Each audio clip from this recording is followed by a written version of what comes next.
Hola, queridos oyentes, bienvenidos a este nuevo programa de Firmes en la Verdad. Hoy tenemos con nosotros a una malagueña que es María Elvira Roca, es profesora de instituto, pero la hemos traído para hablar de su libro que se llama Imperofobia y leyenda negra, que ha resultado un gran éxito y va por la 9ª edición. ¿Cómo estás? Pues muy bien, encantada de estar con vosotros. Igualmente, oye, enhorabuena por esa 9ª edición de tu libro y, Muchas gracias. y bueno, estamos deseando conocer y dar a difundir también este libro con este título al cual queremos acceder contigo. ¿Qué imperofobia y leyenda negra, cómo surge?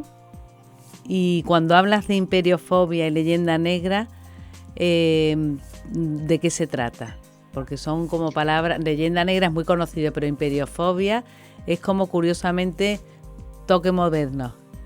Es una palabra un poco fea que fue necesario inventar para definir lo que con ella quería decir porque no disponía de una mano que ya existiera, ¿no?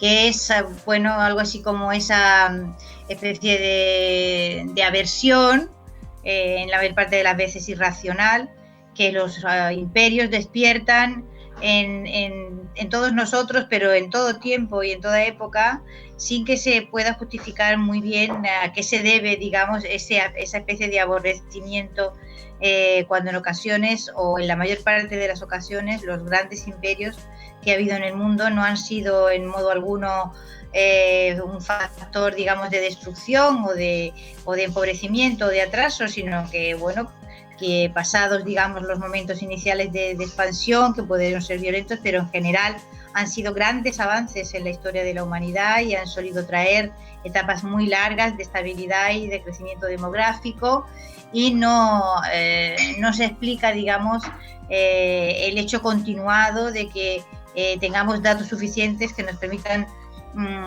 demostrar que los romanos tuvieron una leyenda negra como la tuvieron los españoles en su tiempo y la siguen teniendo por inercia, y otros imperios como los Estados Unidos y Rusia, que son, digamos, los 4 casos que yo estudio en el libro, para definir un poco en qué consiste ese complejo mundo de la imperiofobia, que como estamos acostumbrados a verlo, no nos damos cuenta de que en la mayor parte de las ocasiones es irracional. O sea, en nuestro mundo se manifiesta claramente como antiamericanismo, ¿no? Todo el mundo tiene una dosis mayor o menor de antiamericanismo.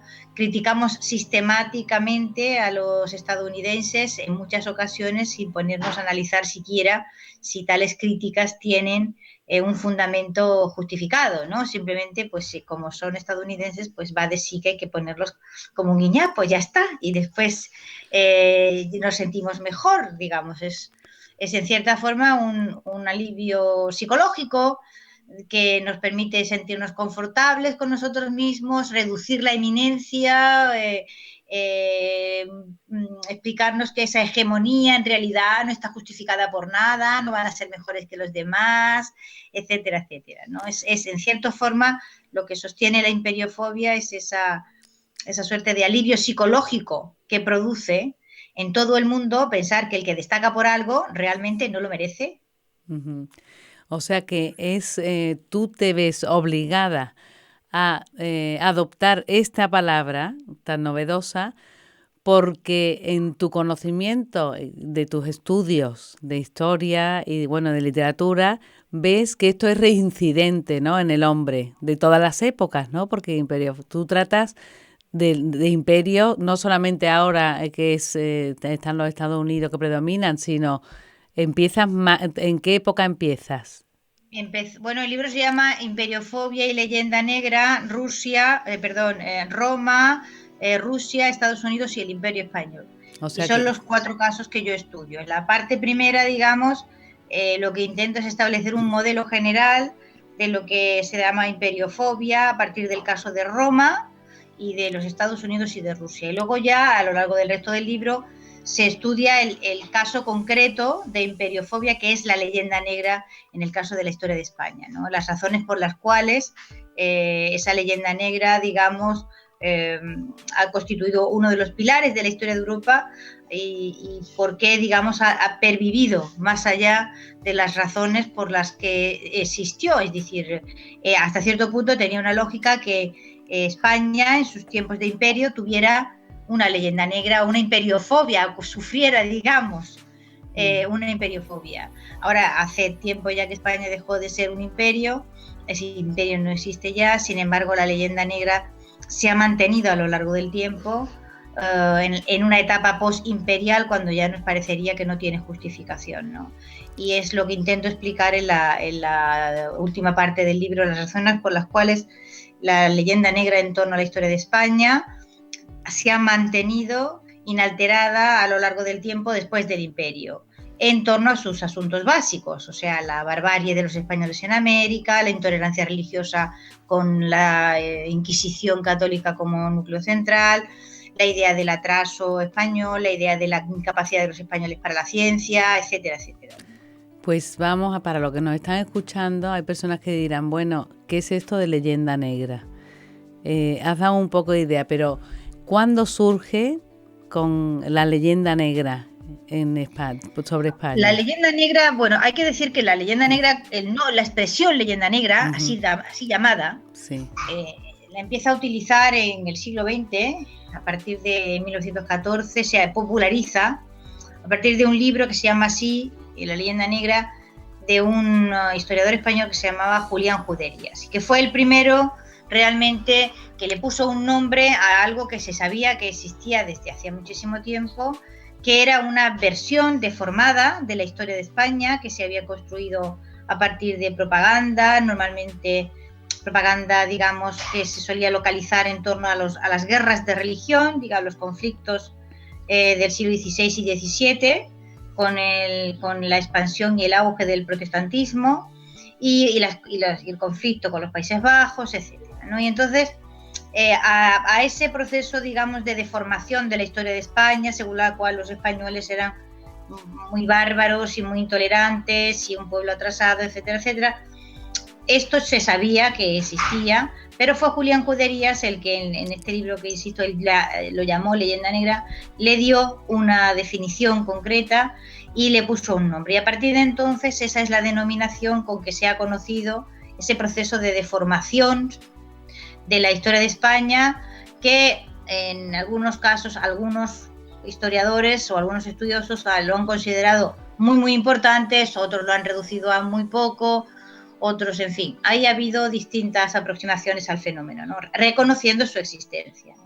Y últimamente, digamos, en las últimas décadas, la postura común y más cómoda, desde luego, era considerar que esto ya no existía más, ¿no? Que ya se había superado y que España, pues, digamos, la visión que en Europa se tenía de España, pues era igual que la que cualquier otro país pudiera tener, ¿no? Y esa era otra de las razones por las que yo quería escribir este libro, porque me importaba mucho explicar hasta qué punto la leyenda negra sigue viva en la visión que de España se tiene fuera de España y dentro de España, y las razones por las cuales esto ha seguido siendo así. Es decir, cuando en los años 80-90 empieza a popularizarse entre los historiadores españoles la idea de que la leyenda negra es algo del pasado, que ya se ha superado, no se está adoptando otra cosa más que una actitud de gran comodidad, ¿no? En el sentido de que, bueno, si yo niego que existe esta anomalía, si yo niego que hay con respecto a nosotros una serie de prejuicios hondamente arraigados que habría que intentar, digamos, acabar con ellos por muchas razones, pero por la propia reputación de uno mismo, por su propia dignidad y su propio orgullo, pues si yo niego que tal cosa me sucede, estoy mejor, o sea, no tengo que hacer nada, ¿no? O sea, yo soy como todos, estoy igual que todos y nadie me distingue de los demás, y entonces esto es muy confortable. Sí. Y bueno, la crisis de la deuda y la aparición de esas primas de riesgo españolas siempre por encima de cualquiera otra, cuando realmente no había razones que justificaran esas subidas, a ver, había un problema serio de endeudamiento, pero otros países tenían también problemas muy serios de endeudamiento. Entonces veíamos como si fuese una cosa normal todos los días que la prima de riesgo española siempre era más grande que las de los demás, siempre era más alta que las de los demás y nadie nunca se ponía a explicar las razones por las cuales esto sucedía, ¿no? Y esto era simplemente tan fácil como explicar que España es un país que ha tenido a su alrededor a lo largo del tiempo, durante la época en que era un imperio y después, una leyenda negra atroz que ha continuado existiendo. Entonces es un país que tiene una reputación extraordinariamente dañada. Y es muy fácil a quien tiene su reputación dañada empeorarle un poquito más la reputación y exigirle que pague los créditos más caros que los demás, porque no me fío de ti y entonces tú me vas a pagar, pero me vas a pagar más que los otros, porque tú, pues ya sabemos que España es un país que, bueno, no es igual que los demás. Pero es verdad, es curioso cuando con el descubrimiento de América en aquella época, enseguida lo que tú dices, por la comodidad y después por la incultura, ¿no? Por la ignorancia que tenemos para rebatir, enseguida ponen, hay que ver los españoles que llegaron a México, llegaron a América, lo que hicieron, sacan a Fray Bartolomé de las Casas y no se nombra cómo fue la reina entonces, ¿no? Isabel la Católica, qué reacción tuvo. No se llega a descubrir la verdad simplemente por el temor que tú dices, o por seguir la inercia, la fama, pero me gustaría a mí que lo explicaras tú aquí, por ejemplo. El proceso de la creación, el proceso es relativamente sencillo, es decir, Fray Bartolomé de las Casas publica la brevísima relación de la destrucción de las Indias en Sevilla. Y ese libro, ese texto no sale de España ni tampoco tiene una gran repercusión. No hasta que lo encuentra, digamos, la oligarquía neerlandesa, secesionista, que en este momento está intentando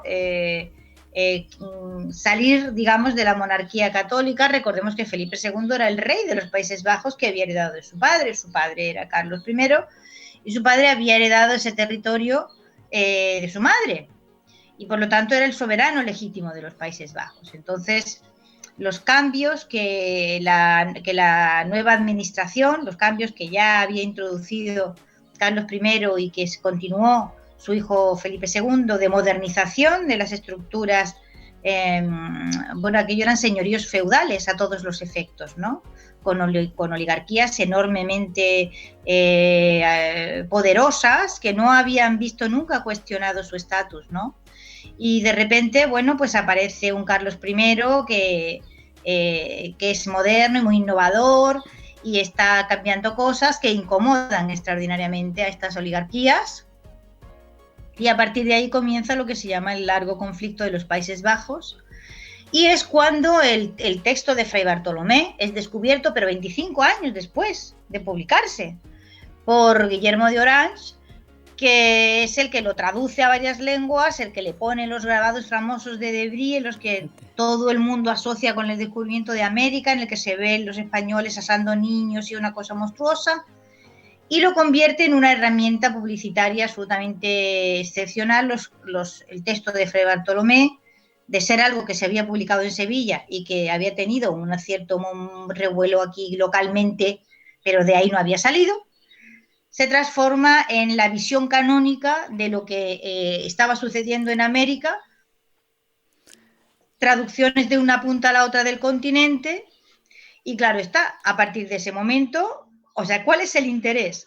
Claro, pero un inciso, tú dices que ha sido publicado en Sevilla, pero además eran una reacción de Fray Bartolomé puntual, pero no todo era así el trato de los españoles, es decir, que estaba basado en una verdad, pero era una verdad a medias.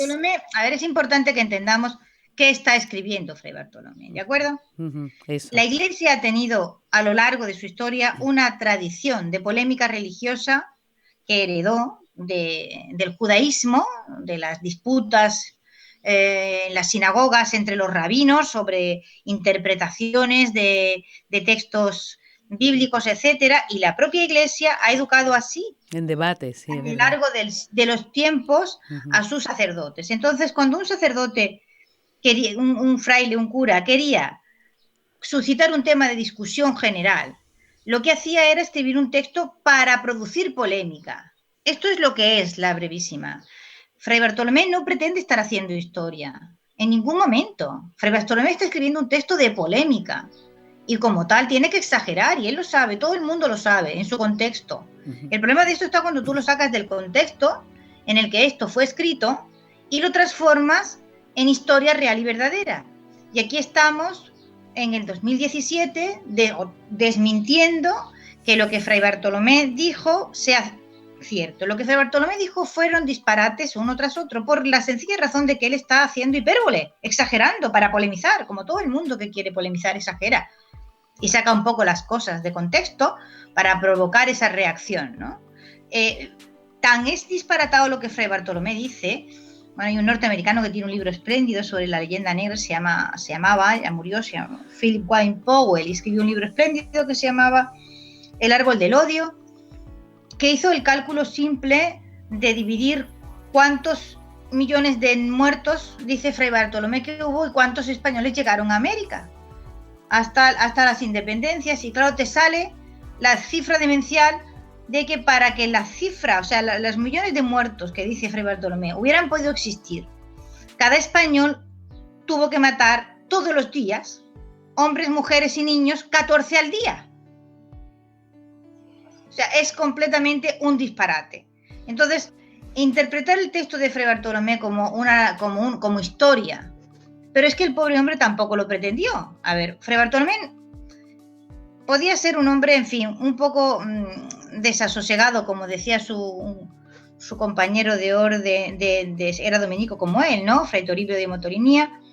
Decía que era un poco, en fin, que un temperamento inestable y un poco levantisco.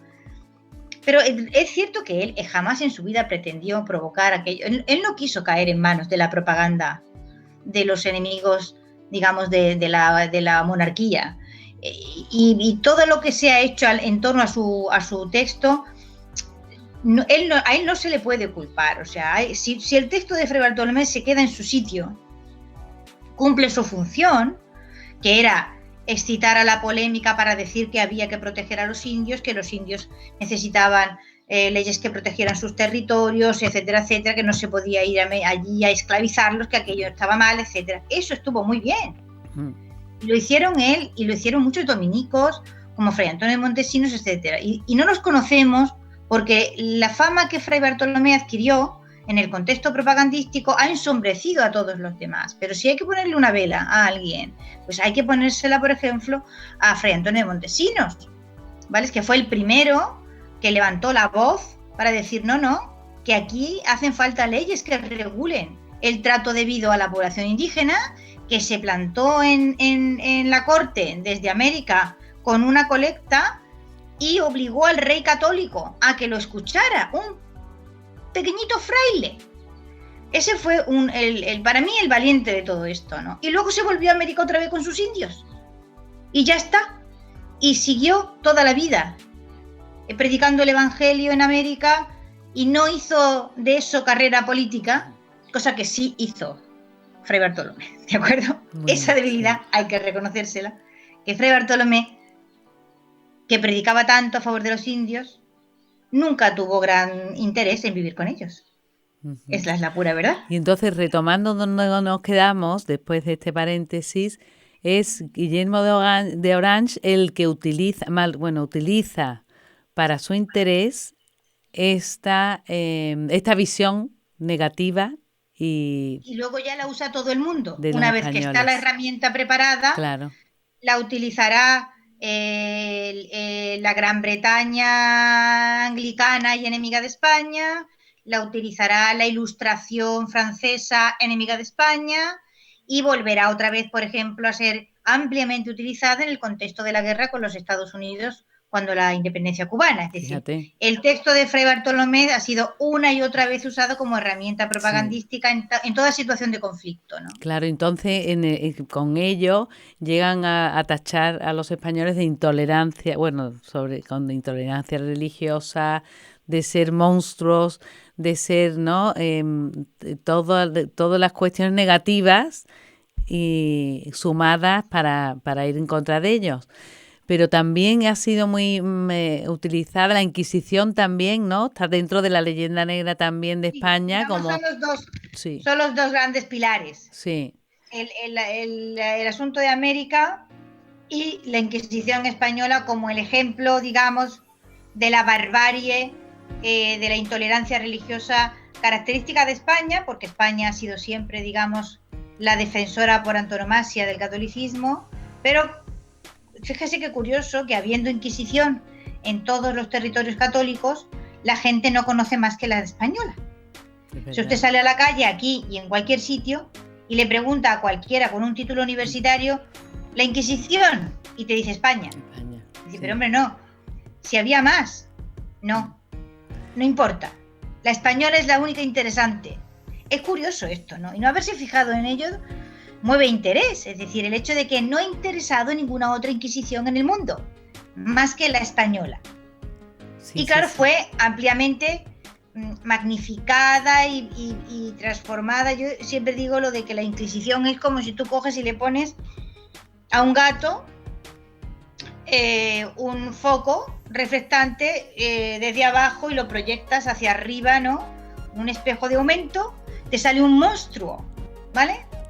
La realidad de lo que la Inquisición española ha sido, pues es que no tiene nada que ver con lo que la propaganda, principalmente protestante, ha hecho de ella. Es decir, la Inquisición es... Y esto es grave, pero lo más grave de todo es que las cifras de muertos que la Inquisición, que se le achacan a la Inquisición española, porque no importa nada la de la Inquisición francesa, insisto, eso no importa nada, solo la española es importante.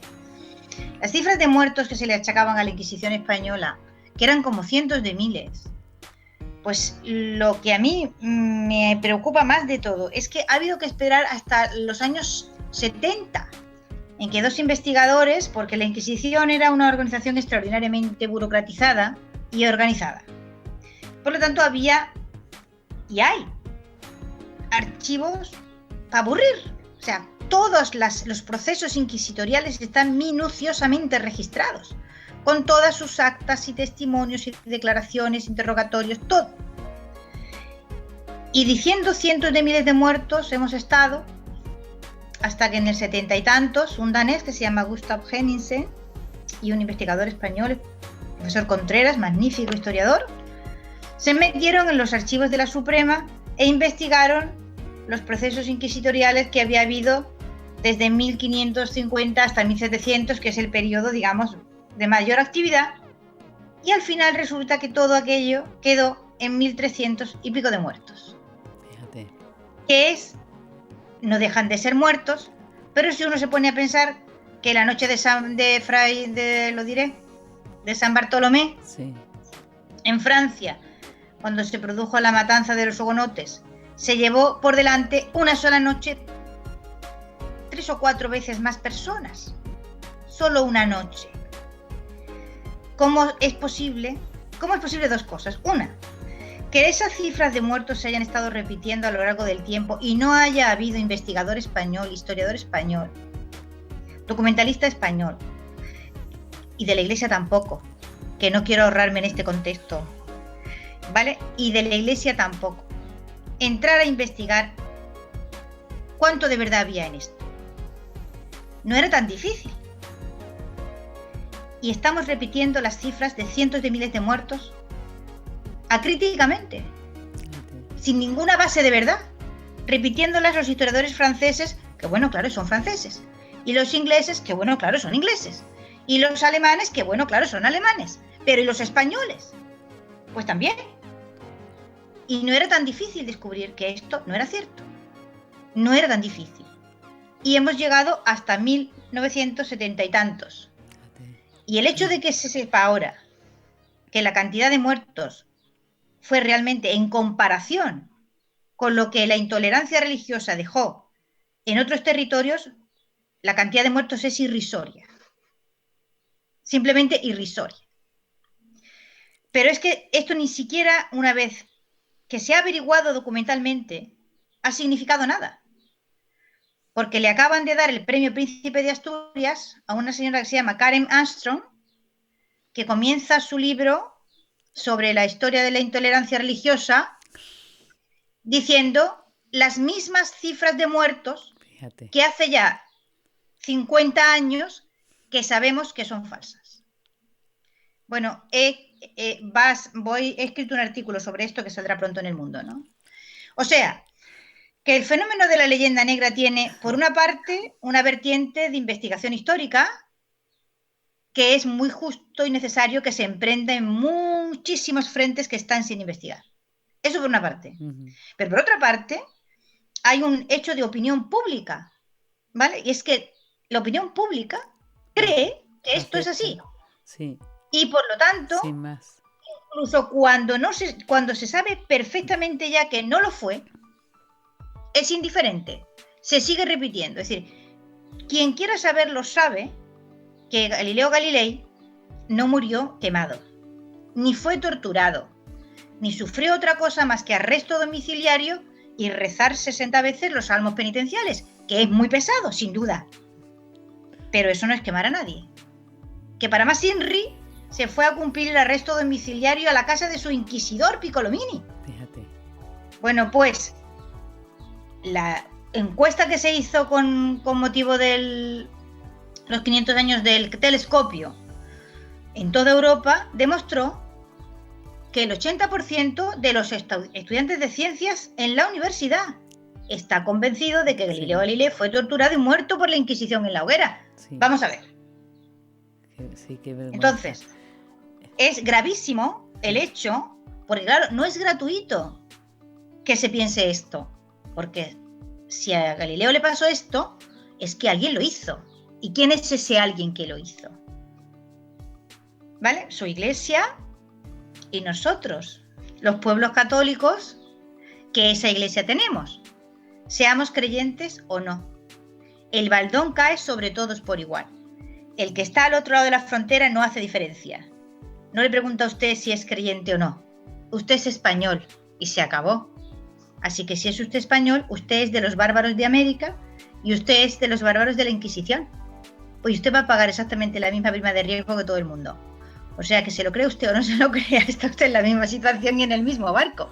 Claro, pero bueno, hacen falta libros como el suyo para que de verdad por lo menos estemos informados y que cuando llegue a suceder algunas cosas como la que está diciendo ahora y que tiene que escribir el artículo en El Mundo para desmentir, permanezcamos firmes en la verdad y defendiendo, no dejarnos llevar por la inercia. Se nos acaba el tiempo, pero bueno, si quisieras decir algo para redondear, terminaríamos.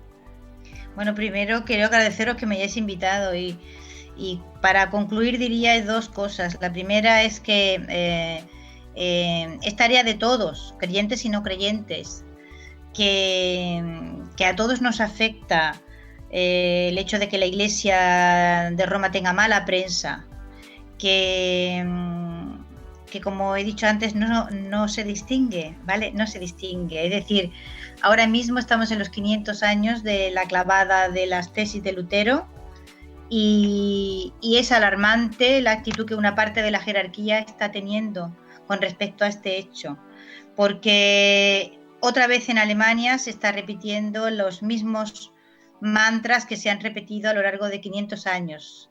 Que es el padre de la libertad, es el padre de la modernidad, es el padre el que sacó a Europa de aquel manto de oscuridad en el que el catolicismo la tenía. Esto es 25 de abril en la Puerta de Brandenburgo, Angela Merkel y Obama, los dos de la mano. Y es muy desmoralizador que frente a una persona que ha escrito atrocidades sobre los judíos, que ha escrito Martín Lutero, atrocidades sobre los pueblos del sur, los romanos, como él nos llamaba, que ha mandado hacer los grabados más ofensivos, defecando sobre el Papa, las cosas más horribles que quepa imaginar, que a este hombre se le ponga un retrato en el Vaticano. A mí me da pánico esta actitud porque nos implica a todos, los creyentes y los no creyentes. Esto no es solo una cosa de la Iglesia, esto es una cosa que la que todos tenemos que ver. Es decir, si nosotros adoptamos esta actitud suicida con respecto a nuestro propio honor y nuestra propia dignidad, bueno, ¿qué podemos esperar? Tengo entendido que la Iglesia de Roma condena el suicidio. Así que no es muy conveniente. Porque si pensamos el asunto al revés, me pregunto yo si a alguien se le ocurre pensar que Wittenberg, que es el Vaticano del luteranismo, si es posible que en Wittenberg se cuelgue un retrato de un Papa de Roma. Esto a nadie se le ocurre, es inverosímil, ni nos lo imaginamos. Entonces, esta actitud de cordero degollado, de aceptar lo que te cae encima sin defenderte nunca, yo no la puedo compartir y no la comparto. Y pienso que es importante que dentro de la Iglesia haya un movimiento en este sentido, porque no puede ser que tengamos que venir los ateos y los agnósticos a defender, ¿vale? Bueno, a intentar defender el honor de la Iglesia de Roma. Esto es muy curioso. No, pero en realidad lo que vienes defendiendo es la búsqueda de la verdad en la historia, que eso es la honestidad. Pero si en este caso la verdad no puede más que beneficiarnos. Por eso, es decir, la verdad es que buscarlo porque eso nos honra. Está absolutamente... Y es pero aparte del hecho de la verdad, quiero decir, el que adoptemos esta actitud en la que parece del apaciguamiento, como se decía en tiempos de Churchill con respecto a los nazis, ¿no? El apaciguar al otro, sí, para que no se enfade, ¿no? Para que no nos haga daño, para que no nos insulte más. Así no se puede. No, hay que reaccionar. Ir por la vida. Hay que reaccionar, sí. Hay absolutamente que reaccionar, sí. Estoy preparando una exposición sobre Martín Lutero que espero poder reinaugurar en Madrid. Y hubiera estado muy bien que la Iglesia Católica hubiese elegantemente, ¿vale? Sin ofender a nadie, más que enseñando la verdad, sí, ¿vale? La verdad, en el caso nuestro, de la Iglesia Católica, pero también de la historia de España, es muchísimo mejor. Así que solo hay que enseñarla. Mientras que en el otro lado, pues la verdad no siempre es tan favorable. Pues nada, nos quedamos sin tiempo, pero muchísimas gracias, ha estado interesantísimo. Yo creo que merece la pena, desde luego, adentrarnos, comprar el libro para leerlo y descubrir lo que verdaderamente fue y las mentiras que estamos acostumbrados a oír y a seguir por inercia. Muchísimas gracias, María Elvira. Gracias a vosotros, bueno, de verdad, por invitarme. Muy bien, hasta otra ocasión. Hasta otra ocasión. Queridos oyentes, sin más, nos despedimos y hasta el próximo programa. Gracias.